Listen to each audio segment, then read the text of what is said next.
समुद्र में पाई गई 10 हैरान करने वाली चीजें। दोस्तों, हमारे प्लैनेट अर्थ में 80% हिस्सा महासागरों और समुद्रों के जल से घिरा हुआ है, जिसका मतलब कि धरती पर जमीन समुद्र के कंपैरिजन में काफी ज्यादा कम है, जो कि असल में काफी डराने वाली बात है, क्योंकि आज ह्यूमन ओरिजिन के इतने सालों बाद भी हमारी बॉडी खुद को पानी के एटमॉस्फेयर में रहने लायक डेवलप नहीं कर पाई है, और इस वजह से समुद्र में रह पाना इंसानों के लिए नामुमकिन है। यहाँ तक कि हमें अपने समुद्रों से ज्यादा मून की सरफेस के बारे में पता है। समुद्र हमेशा से ही इंसानों के लिए क्यूरियोसिटी का जरिया बना हुआ है। आज हम बात करेंगे 10 ऐसी चीजों के बारे में जिन्हें देखकर अब काफी ज्यादा हैरान रह जाएंगे। तो आइए शुरू करते हैं। Number 10, the ball. इस चीज को देखकर आप क्या कहेंगे कि ये क्या चीज है? क्या ये कोई हॉट एयर बलून है या फिर कोई एलियन स्पेसशिप है जो समुद्र में आकर गिरी है? वैसे दिखने में किसी सी मॉन्स्टर जैसी भी नजर आती है, लेकिन असल में ऐसा कुछ भी नहीं है। यह अजीब सी दिखने वाली बॉल सबसे पहले इंडियन ओशन में ऑस्ट्रेलिया के पश्चिमी तट पर रहने वाले मछुआरों ने देखी थी, और उन्हें भी कोई आइडिया नहीं था कि यह है क्या।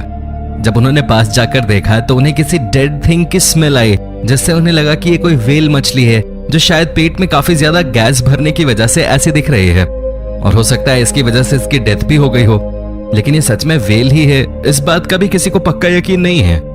Number 9, whale funeral. व्हेल किसी भी ओशन की सबसे बड़ी क्रीचर होती है, इसी वजह से इन्हें ओशन का रूलर भी कहा जाता है। जापान में साल 2007 में क्या हुआ, जब एक सेलर किसी तरह अनजाने में ही व्हेल के फ्यूनरल में बिना बुलाए मेहमान की तरह पहुंच गया। उस शख्स ने बताया कि जब वो वहां पहुंचा तो वहां एक व्हेल मछली मर रही थी। उसने बताया कि वहां और भी कई सारी व्हेल और बाकी मछलियां भी मौजूद थीं, और फिर उन्होंने मिलकर एक साथ काफी तेज आवाजें निकालनी शुरू कर दी, जैसे वो उस व्हेल के मरने पर अपना दुख जता रही हों। आमतौर पर ऐसी आवाजें मछलियां समुद्र के अंदर ही निकालती हैं, जिससे ये बाहर इतनी तेज सुनाई नहीं पड़ती। उस रात फुल मून आसमान में चमक रहा था। उस रात उन मछलियों का फेंट पफ वहां का माहौल काफी ज्यादा डरावना बना रहा था। इसकी थोड़ी देर बाद वो सभी वहां से चली गईं।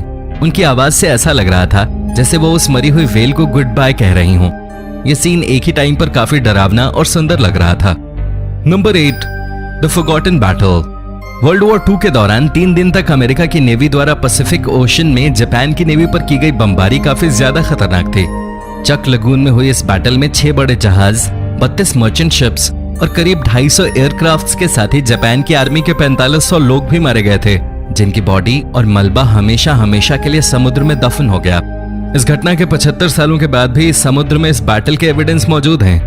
इन एविडेंसेस में डूब चुकी नावें, बुलेट्स, बॉम्ब्स और तोपें भी शामिल हैं, जो समुद्र के तट पर स्थित हैं। कई स्कूबा डाइवर्स ने इन बैटल के एविडेंसेस और बॉडीज को काफी अनसेटलिंग माना है, जिसकी वजह से उन्हें मेंटल प्रॉब्लम्स का सामना भी करना पड़ा है। Number 7, Mariana trench. हम जानते हैं कि दुनिया में समुद्र की सबसे ज्यादा गहराई मैरियाना ट्रेंच में है।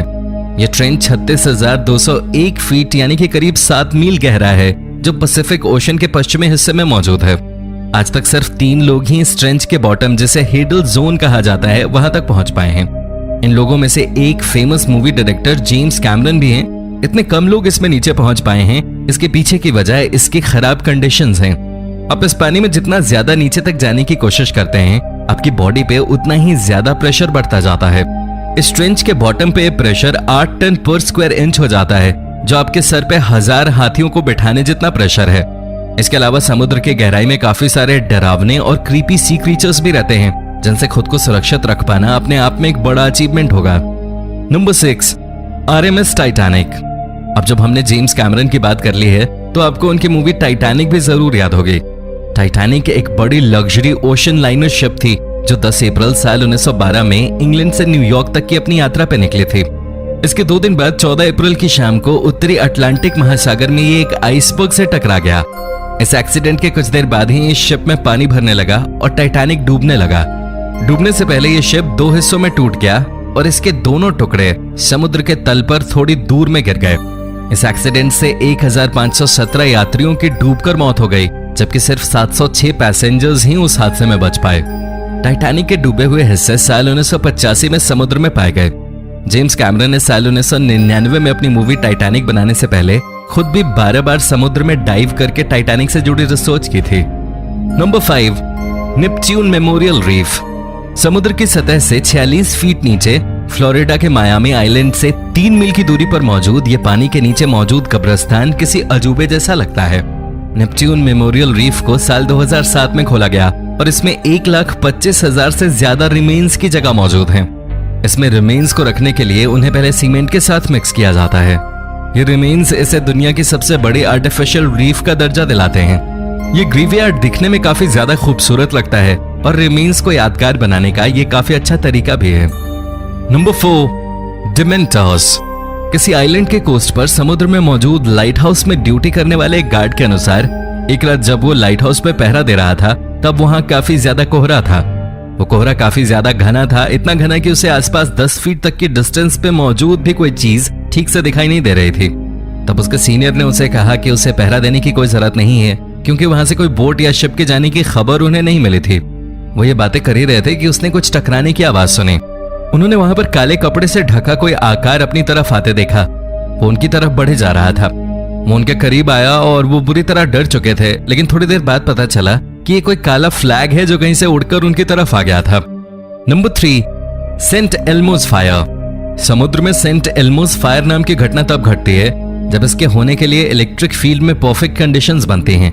लेकिन पहले के टाइम पे ऐसी किसी घटना के दौरान समुद्र में नाव चलाने वाले सी फेयरर्स अक्सर डर जाया करते थे।